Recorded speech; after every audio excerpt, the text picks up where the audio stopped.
우리 기독교는 기적을 믿는 종교였습니다. 구약 성경에도 수많은 기적이 있고 또 신약 성경에도 수많은 기적이 기록되어 있습니다.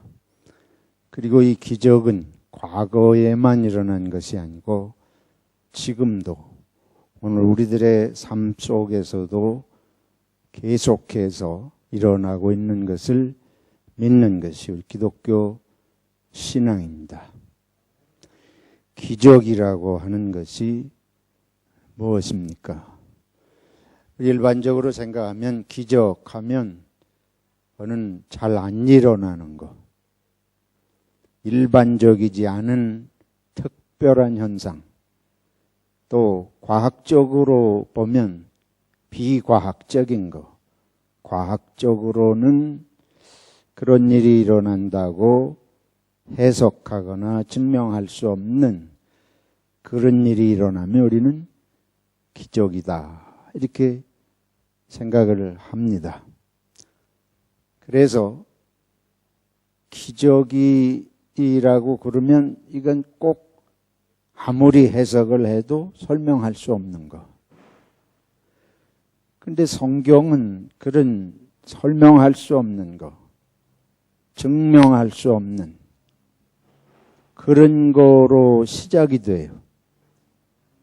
하나님께서 천지를 창조하셨다.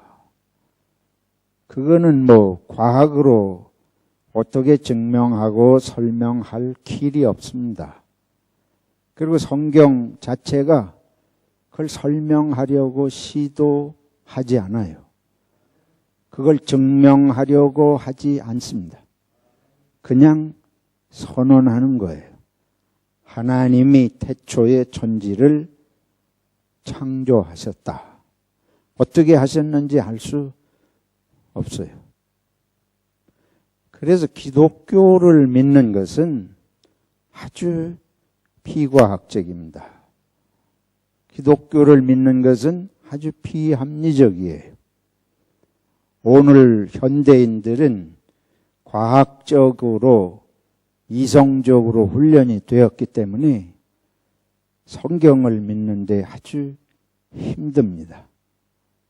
이것을 안 믿으면서 그냥 믿는 그런 이중성을 가지거나 하야 거부하고 기독교인이 안 되거나 어쨌든 쉬운 일이 아니에요. 오늘 기적에 대해서 좀 여러분하고 잠시 같이 생각을 해 보겠습니다. 조금 전에 말씀드린 대로 기적하면 이거는 일반적으로는 잘 안 일어나는 일, 잘 설명할 수 없는 일, 잘 믿을 수 없는 일이다 말씀드렸는데, 사실은 기적은 날마다 일어나는 것입니다. 기적은 우리들의 삶에서 매일매일 일어나는 것이 사실은 기적이에요. 왜 그러냐? 다른 사람은 뜀박질을 이 100m 달리는데 한 적어도 20초, 15초 걸리는데 어떤 사람은 그거를 10초 안에 뛸 수 있는 사람이 있어요. 그 많은 게 아니고 세계에 한 사람, 두 사람. 그러니까 그 사람들은 뭘 일으키는 사람들이에요? 기적을 일으키는 사람들 아닙니까? 그런데 그러니까 그 세계에 그 한두 사람만 기적을 일으키는가 보다. 근데 사람이 아무리 빨리 뛰어도 이 치타 같은 동물, 사자 같은 호랑이 같은 동물에 달리는 속도를 당할 수가 없잖아요. 그러니까 동물은 달리기에 있어서는 날마다 기적을 행하는 거예요. 안 그렇습니까? 저와 여러분이 사람마다 가진 재능이 다 달라요. 저는 그림을 그리라면 아주 그리는 데는 정말 아주 그걸 뭐라 그래요? 색칠이라 그래야 되겠습니까? 음치처럼 그래요. 근데 저희 집사람은 그리는 게 아주 즐거워요. 그리는 거 재미있어 하고. 그러니까 제가 볼 때는 어떻게 저렇게 그릴 수 있을까? 그 잘 그리는 사람은 내가 볼 때는 뭘 하는 사람입니까? 기적 같은 사람이에요. 나는 하루 종일 해도 안 돼, 그게. 하루 종일 해도 안 돼요. 한 달을 붙들고 해도 그렇게 안 되는데, 어떤 사람은 그냥 척 대면 그게 되니까 그게 기적이 아니고 뭐예요? 모든 사람이 기적을 행하며 살고 있습니다. 싱거운 얘기 같죠? 잘 생각해 보세요. 어떤 사람은 평생 음식을 하는데 그 사람이 하는 음식이 맛이 없다 그러면 좀 신뢰가 되겠고, 근데 어떤 사람은 그냥 어떻게 하는지 모르겠는데 음식이 항상 맛있어요. 또 어떤 사람은 하면 맛있는데 안 해. 그런 사람도 있고. 여러분이 가지고 있는 은사가, 재능이 기적인 줄 믿으시길 바랍니다. 그게 누구에게나 있는 것이 아닙니다. 그리고 인간은 모두가 기적적인 존재예요. 동물들이 볼 때에는 인간은 신의 수준입니다. 동물이 볼 때는. 동물이 인간이 못하는 게 뭐가 있어요? 동물의 눈에 볼 때는. 신이 되고도 남잖아요. 동물이 하나부터 10가지를 차례대로 셀 수 있는 동물이 거의 없대요.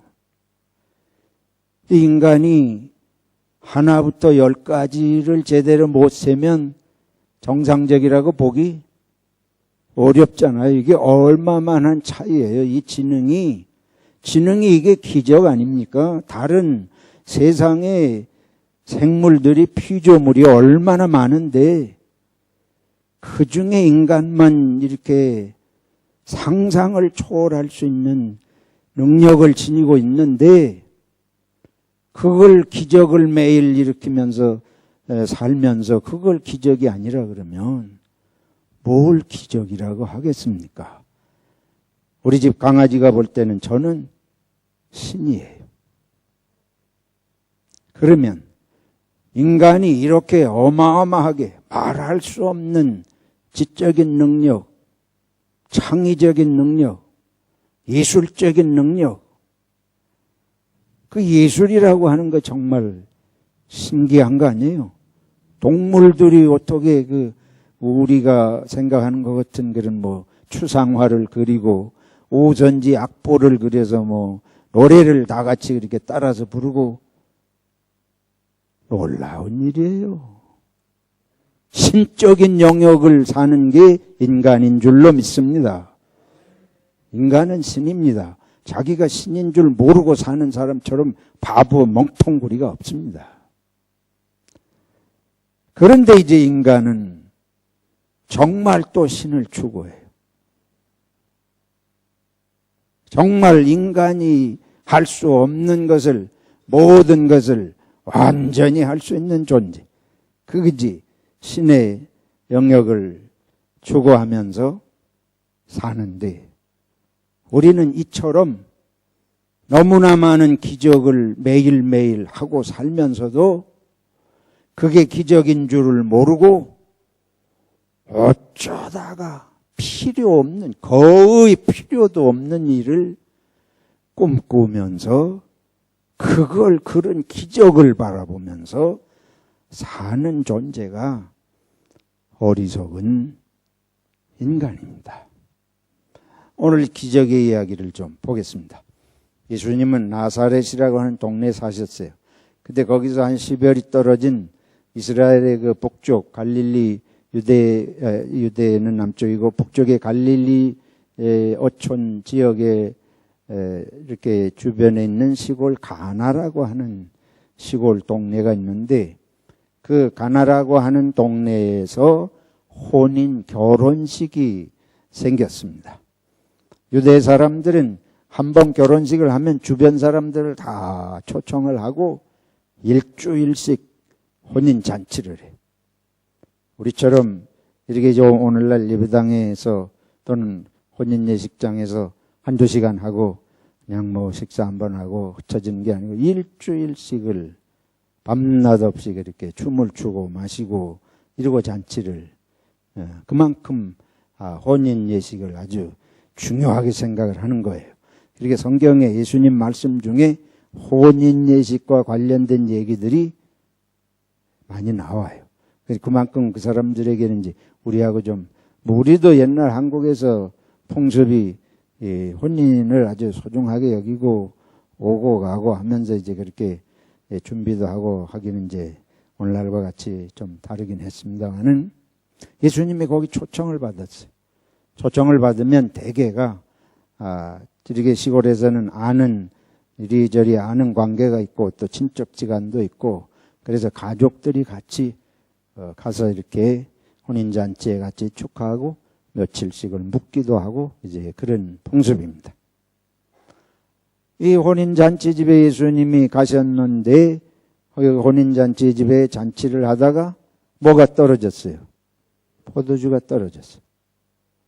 포도주가 그때 당시는 이제 음료수라고 오늘날 우리가 콜라 마시고 뭐 사이다 마시고 하듯이 그 사람들에게 있어서는 포도주 마시는 것이 생활화되어 있는 그런 거죠. 이스라엘은 사실은 물이 더 귀합니다. 이스라엘은 전부 석회질이고 하기 때문에 우물 파는 게 우물이 귀하고 우물에서 물 깃는 게 귀하고 수질이 그렇게 좋지 않아요. 근데 포도는 들에 심어가지고 포도해서 하니까 포도주를 이제 일상생활용으로 자주 그렇게 쓰는 거예요. 근데 잔치집에 포도주가 떨어졌으니 큰일 아니에요.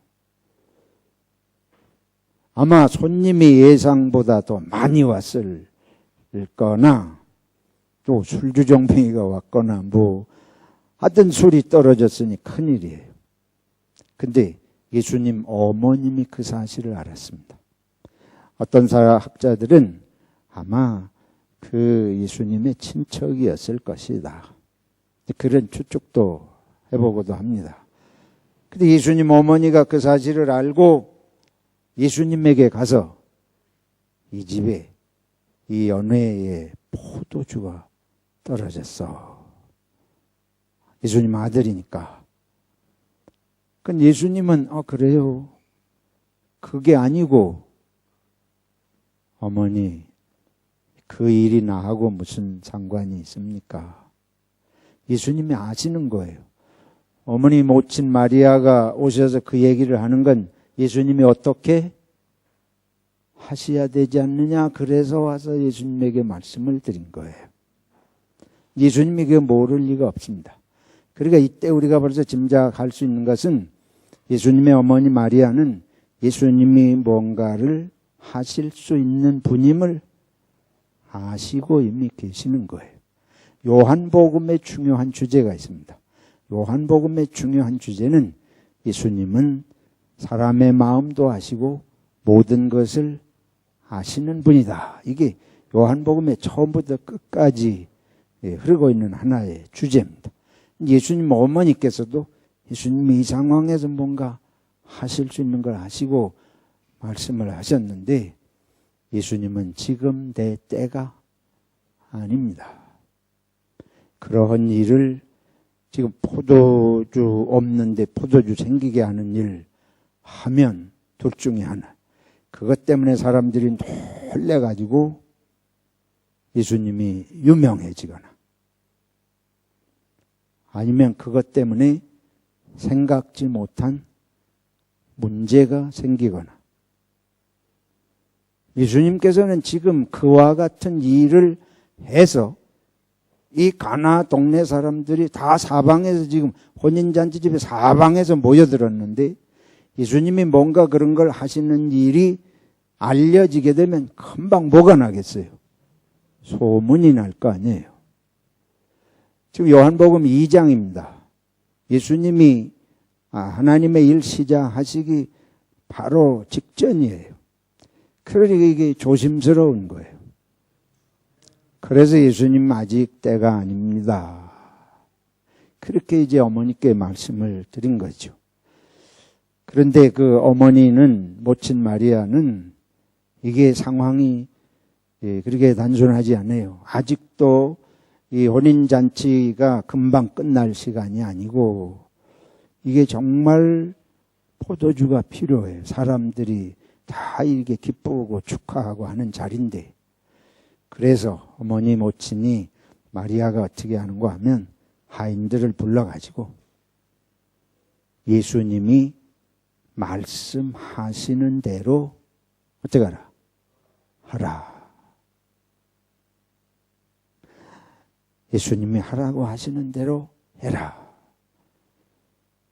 그러니까 하인들이 이제 돌 항아리를 6개를 준비를 했다. 이스라엘 사람들이 이 포도주를 만들 때에 담고 물 담고 하는 그런 이제 항아리들이 돌로 만든 항아리니까, 여기 우리 주보 앞그림에 나온 그런 이쁘게 생긴 항아리보다는 실제로의 돌 항아리는 이제 그렇게 한국의 절구통 같이 생긴 그런 모습이 사실인데, 하여튼 그런 게 거기 있어요. 제가 이스라엘에 가보니까 돌 항아리들이 어떤 건 사람 높이만큼 큰 것들이 있더라고요.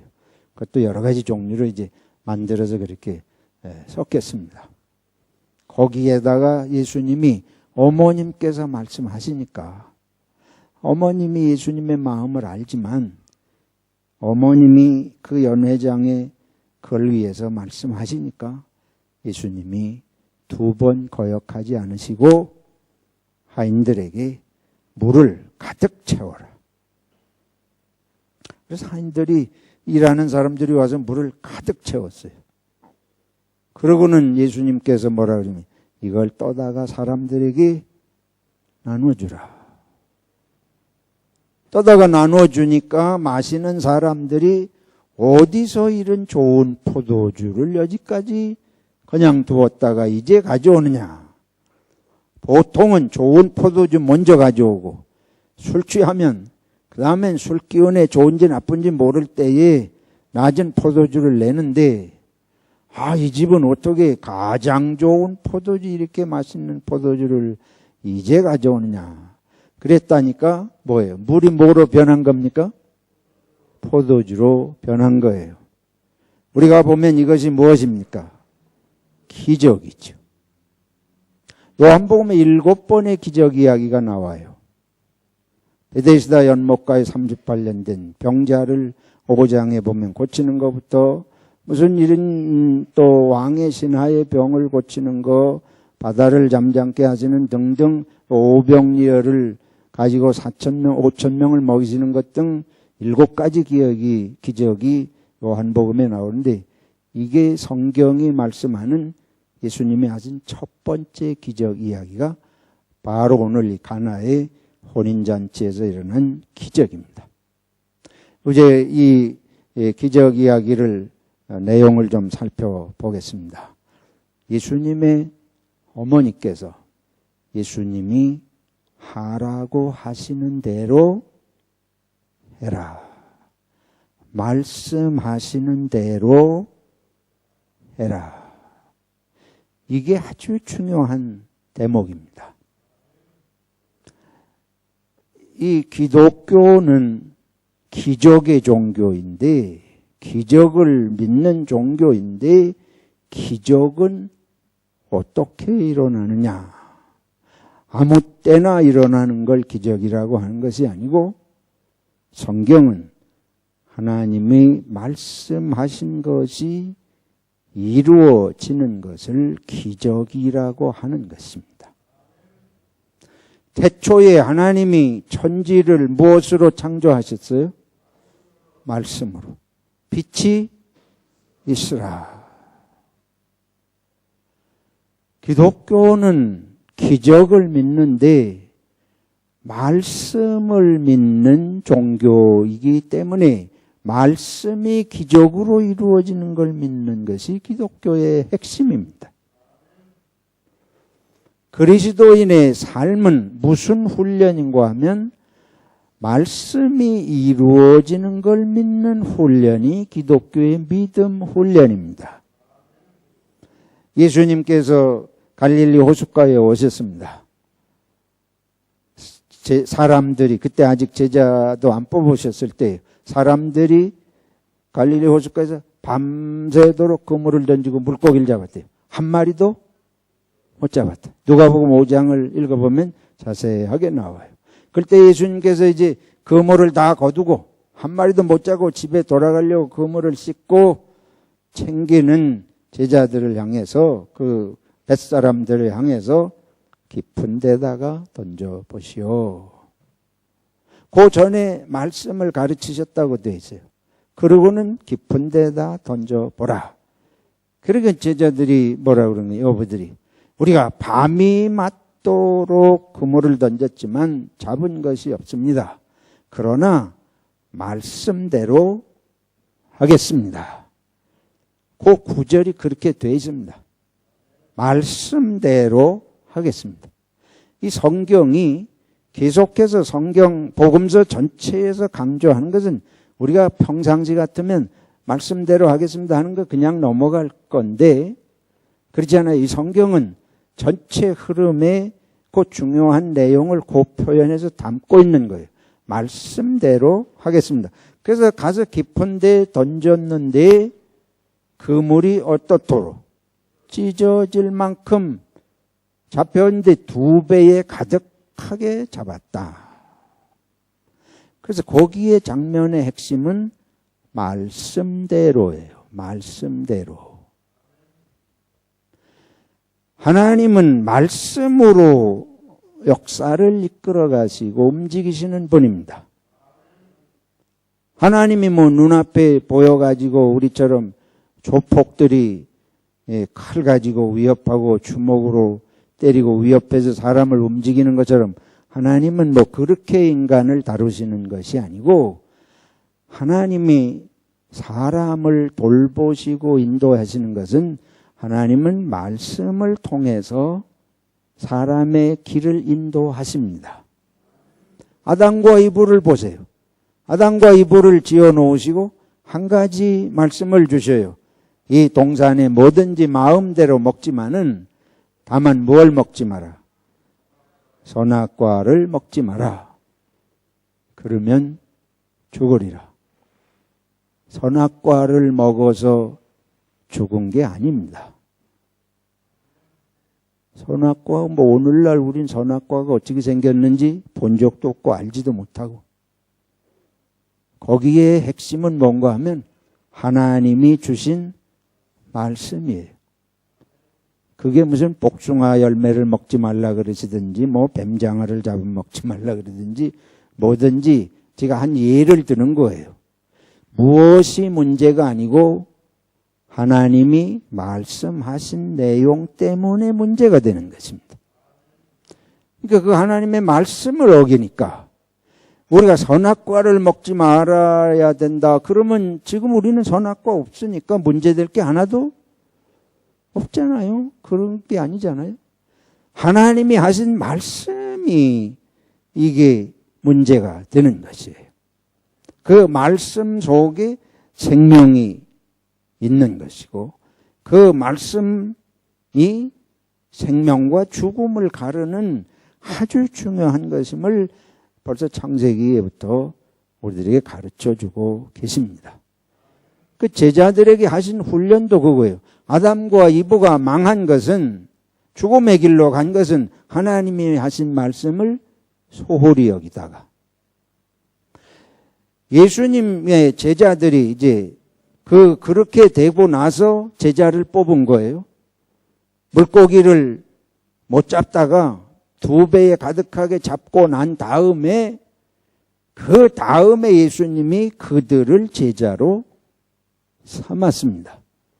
그러면서 앞으로는 사람을 낚는 어부가 되게 하리라고 말씀을 하셨는데, 제자의 길이라고 하는 것은 예수님의 말씀을 믿고 실천하는 길이 제자의 길인 줄로 믿습니다. 밤이 맞도록 한 마리도 잡은 게 없지만, 내 인생을 지금까지 살아오면서 그런 경험이 없지만, 말씀하시니까 말씀대로 어떻게 하겠습니까? 하겠습니다. 여러분이 일생을 사시면서 내 일생에 그런 경험이 없어. 그러나 예수님의 말씀이니까 나는 그 말씀대로 하겠습니다. 그러면 그때부터 제자가 된 순간인 줄로 믿습니다. 그게 말씀대로 살아가는 훈련이에요. 그 말씀대로 해보니까, 그거 올토당토 하는 건 밤새도록 뒤졌는데, 예수님 새벽녘에 나타나가지고 깊은 데다 던져라. 그게 되겠냐? 이미 금을 씻고 있는데. 근데 말씀대로 했더니 잡혔다. 말씀대로 됐다는 거예요. 이거를 잘못 생각해가지고 150마리에 초점을 두고 기적이 일어난 거에 초점을 두고 그런 얘기가 아닙니다. 말씀대로 사는 삶을 예수님은 가르치시려고 우리를 부르신 것입니다. 말씀이 어때요? 말씀이 노바다 깊은데 금을 던지라는 게 말씀이에요? 그거는 하나의 촉발점이에요. 말씀대로 사는 것이 참 생명을 이루는 길이라는 걸 믿도록, 그거는 성냥불 그어대는 불쏘시개 역할을 한 거지, 성경이 노바다 기적 일으키는 얘기를 기독교인이 믿고 살라는 얘기를 하는 게 아니, 말씀대로 하니까 저렇게 되지 않느냐. 그와 같이 일상적인 말씀, 도둑질하지 말고 사랑해라 하는 일상적인 하나님의 말씀을, 교훈을, 계명을 그렇게 믿고 살면 내 삶이 기적과 같은 정말 복되고 생명력이 넘치는 삶이 되고 열매가 맺히는 삶이 되는 것이라는 것을 믿게 하시는 것이 바로 그 사건인 것입니다. 그런데 노바다 기적만 바라고 살아요? 그거는 말씀의 의미를 깨달은 게 아니고, 아직도 10살이 됐는데 엄마 젖을 아직 먹는 기독교인하고 똑같은 것입니다. 아직도 금식 기도를 해야 기적이 이루어지는 줄 알고, 아직도 100일 기도를 해야 기도의 응답이 오는 줄 알고, 10년을 믿어도 100년을 믿어도 그런 식의 응답을 믿는 생활을 하면, 이거는 지금 말씀드린 대로 1살 배기 때 젖 먹은 사람이 20살이 먹어서도 젖 먹으려고 엄마 젖을 빠는 거하고 똑같은 것이에요. 그러면 1살 때는 엄마 젖을 먹지만은 10살이 되고 20살이 되면 어떻게 돼요? 밥을 먹어야지. 20살이 되면 지가 밥을 해서 먹을 수가 있어야 되는 것이듯이, 일상생활 속에서 하나님의 말씀대로 사는 것이 삶의 목적이고 의미이고 이유인 것을 깨닫는 것이, 그게 제자가 된 것입니다. 그게 어른이 된 것이에요. 무당 종교는 100년을 믿어도 어른이 되지를 못합니다. 무당 종교 믿어서는 사람이 성숙할 길이 없어요. 성숙해지는 게 아니고, 무교를 믿고 점쟁이 믿는 사람은 갈수록 어린아이가 되는 거예요. 태어날 때보다도 더 악해지고 미련해지고 둔해지는 것이 무당 종교, 점치고 사는 것에 큰 문제 옳습니다. 그래서 기독교는 우상을 섬기지 말라는 것입니다. 우상 섬겨서는 사람 구실할 수가 없어요. 자기 스스로 생각하고 판단해서 남을 유익하게 하고 사랑하는 삶을 살 길이 없습니다. 그래서 우상 종교의 계명이 없는 것이, 우상 종교에는 근원적으로 계명이, 윤리가 있을 수가 없습니다. 기독교인이 성숙하면 계명이 필요 없다고 하는 것이 아니고 계명대로 사는 것이 기독교의 완성인 줄로 알아야 되는 것이에요. 근데 우리 개신교가 이신칭이라는 걸 잘못 받아들여 가지고 이거는 윤리적으로 한 사라도 구원받는다는 아주 엉뚱한 식이, 그거는 우리가 윤리로 구원받는 거 아니고 하나님의 은혜로 사랑으로 구원받는 건 100% 맞습니다. 그런데 그건 낳으면 엄마가 젖 먹어가지고 엄마 뱃속에서 나고 지 멋대로 나는 게 아니고 엄마 뱃속에서 자라서 나가지고 엄마 젖 먹고 크지만은 죽을 때까지 그러면 안 되는 것처럼 하나님의 은혜로 구원받은 자가 날마다 내가 어떻게 살든지 말든지 나는 구원받는다. 이거는 방금 전에 말씀드린 대로 무당 종교인 것이에요. 이 20살 되고도 젖빨려고 하는 아주 유치하기 짝이 없는 그런 생각을 못 벗어나는 것을 말씀하는 것입니다. 하나님은 말씀을 이루시는 분이시다. 사람은 말씀을 믿고 행하는 존재다. 그래서 기독교는 말씀의 종교입니다. 하나님은 말씀하신 대로 이루시는 분이에요. 예수님이 성육신 인간이 되어 오신 것은 말씀이 무엇이 되셨다? 육신이 되셨다. 하나님은 말씀대로 이루시는 성취하시는 분이신데 우리는 하나님의 말씀을 믿음으로 행하는 것입니다. 전자를 언행일치. 하나님 밖에는 말씀이 행함으로 이루시는 분이 없어요. 근데 우리는 하나님이 하신 말씀을 믿고 행하는 신행일치가 그리스도인의 삶입니다. 신행일치만이 빛이 되고 소금이 될 수 있습니다. 우리가 신행일치를 하지 않기 때문에 이 무당 종교엔 믿음이 없어요. 신행일치가 아니에요. 그건 행함이 없으니까. 우리가 믿는다 그러면서 행하지 않으니까 그건 믿지 않는 것이. 그래서 기독교가, 한국의 기독교가 영향력이 없는 것입니다. 능력이 없어요. 오늘날 모이긴 하는데 사람들이 저나 여러분이나 뭐 다 비슷한 걸 전제로 하고 세상 사람들이 기독교를 신의를 하지, 신뢰를 하지 않습니다. 천주교, 불교, 기독교 세 종교 놓고 어느 종교가 가장 믿을 만하냐? 기독교가 꼴찌예요. 개신교가 꼴찌예요.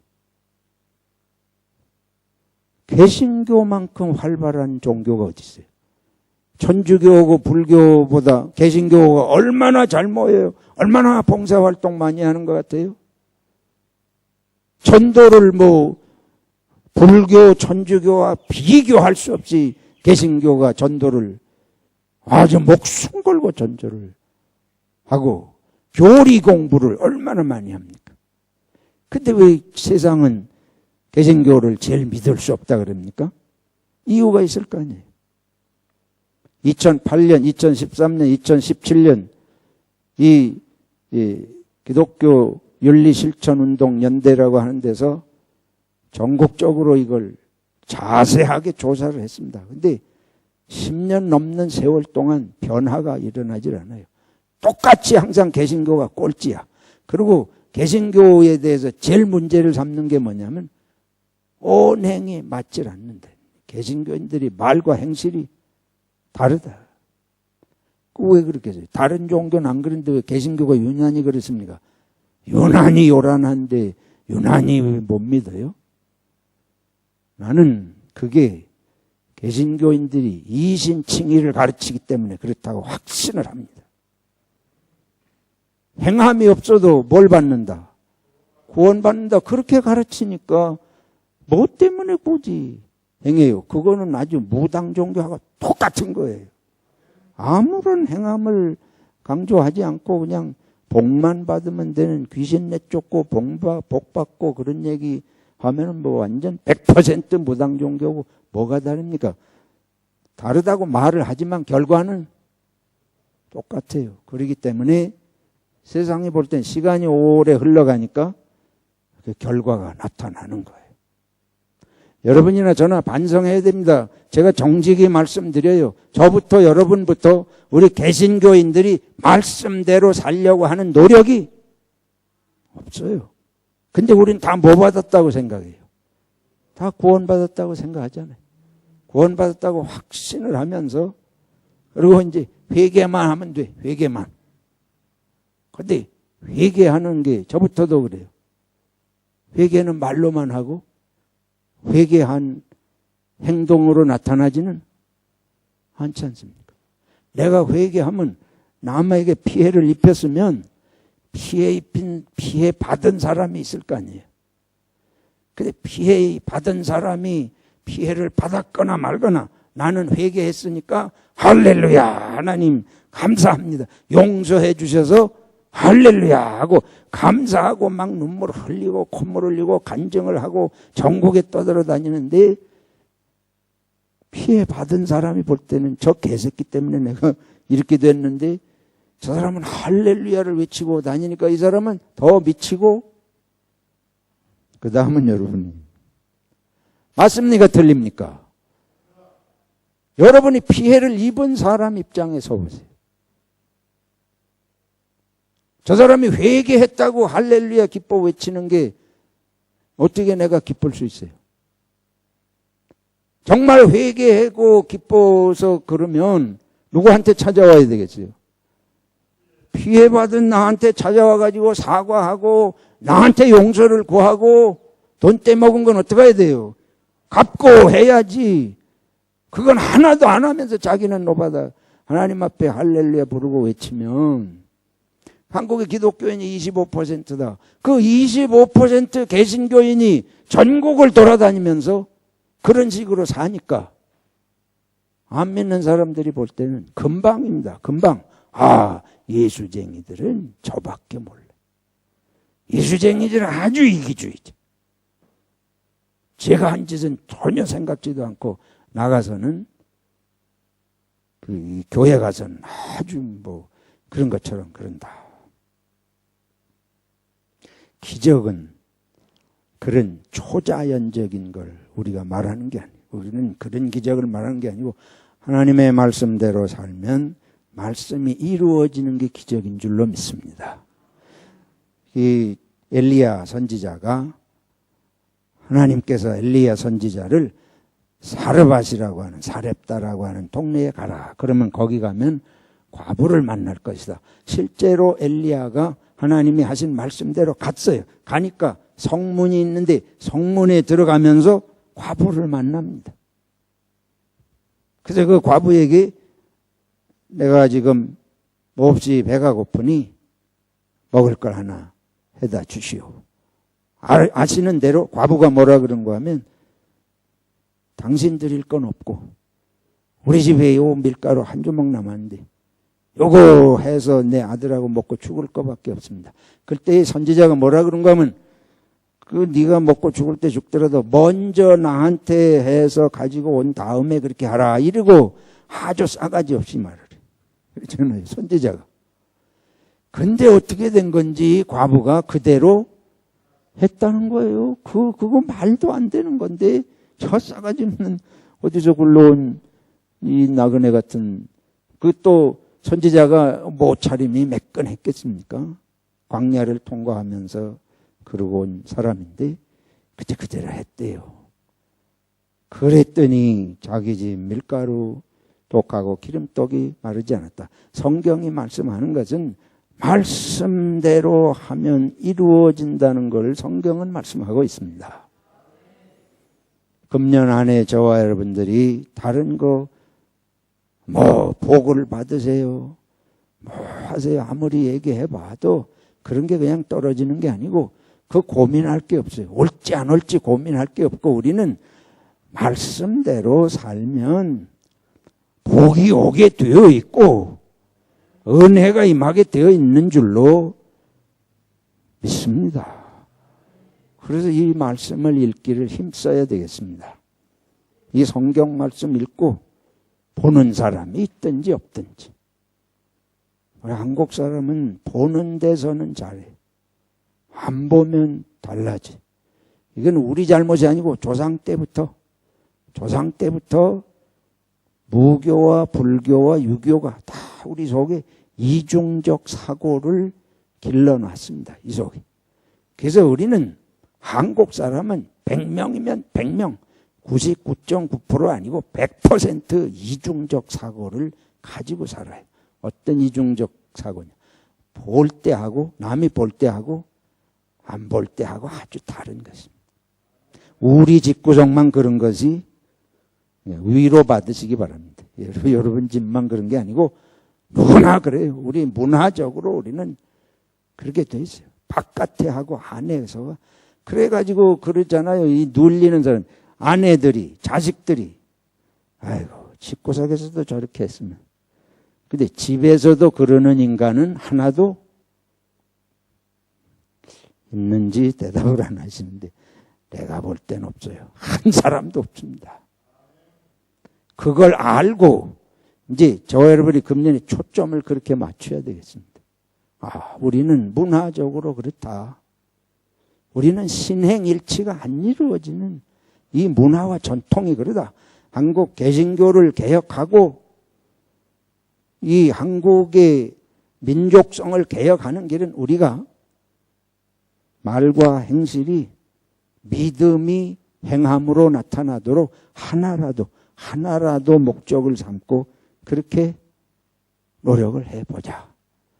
한 해에 한 가지씩만이라도 그렇게 해가도록 하면, 즉 말씀을 실행하는 삶을 산, 이걸 성경으로 표현하면 변화예요. 물이 뭐가 됐어요? 포도주가 됐어요. 무엇대로 했더니? 말씀대로 했더니. 여러분들이 말씀대로 하면 물 같은 인생이 상품의 포도주 같은 삶으로 변화될 줄로 믿습니다. 하나님 아버지, 우리의 부족함을 아십니다. 숨길 수 없습니다. 용서하여 주시옵소서. 금년에 성령께서 저희와 함께 하셔서 우리가 누구를 탓할 일이 아니고 우리 모두가 하나님의 말씀을 믿고 행할 수 있도록 성령님 도와 주시옵소서. 말씀대로 살면 열매 맺게 하실 줄로 믿습니다. 세상을 비출 줄로 믿습니다. 역사하시고 동행하여 주시옵소서. 예수님의 이름으로 기도하옵나이다. 아멘.